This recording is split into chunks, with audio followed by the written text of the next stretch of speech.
All right, leaders, you asked for it, so here it is. We are beginning our next unit on We Are the Body.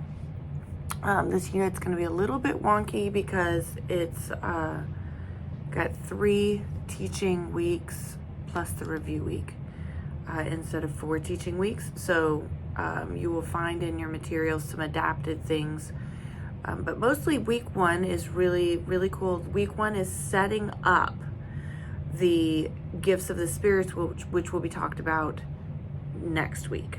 Okay, so week 1 we're actually going to talk through 1 Corinthians 12 1 through 7, reading it, but then not staying there, because you're going to move to Exodus, I believe it's 31, with the instructions that God gives Moses about the tabernacle, and the portion where he's telling Moses all of the different people that he has already especially skilled so that they are able to complete this project of the tabernacle, which God has very, very exacting expectations, demands, instructions for.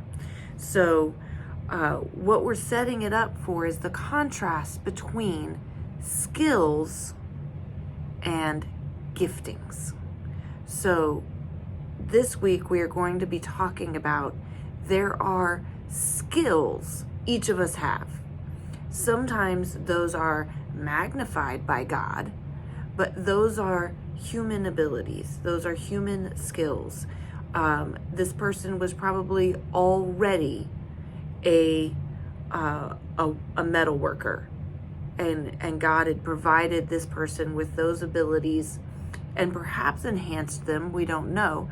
But it talks about in there giving someone the skill, the administrative skill, to oversee the entire project, things like that. So this week we're going to focus on skills so that the next week when we talk about the giftings, we can highlight there's a difference between a spirit-given gift of healing or teaching versus a human ability with a skill.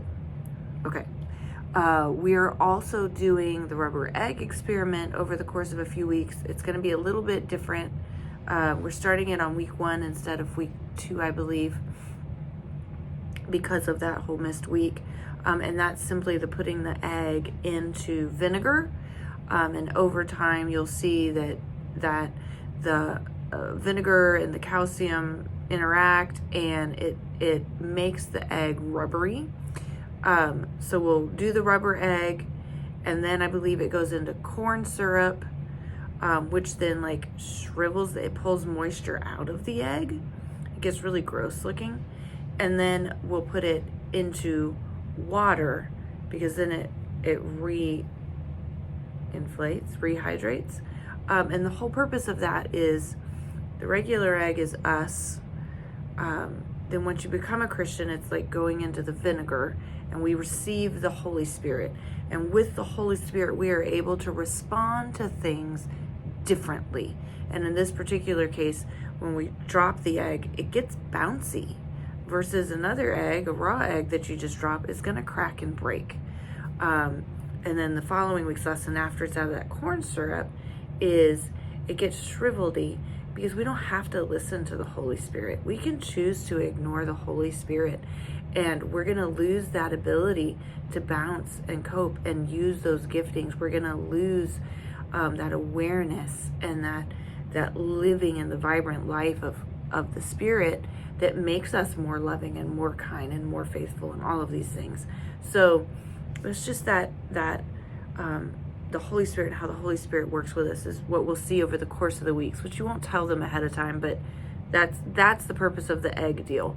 Your 2 activity choices for this week is just a circle game, and sit in the circle. Themes, whoever's it is going to go fruit and point fast to people, and they have to list a fruit that hasn't already been listed, and they have to do it quick. They can't take too long, or then they're it.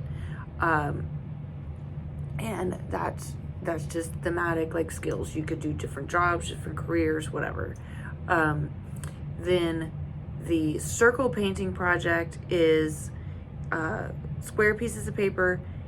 Each one will have a quarter of a circle on it. And so each person will paint their section of the circle. And then we'll put those together to form full circles, because the whole point over time is we are the body. We work together to complete the purposes of God, to be able, we each bring our own skills, our own giftings, and together we are able to accomplish what God needs us to accomplish. So we're not a complete circle without one another. So you can do whichever of those you think will click with your group best. If you need to cheat on time this week, one direction or the other, certainly land on that tabernacle piece, because that will give us the ability to focus on skills over spiritual giftings in the next couple of weeks. So thank you for leading, and I will see y'all Tuesday.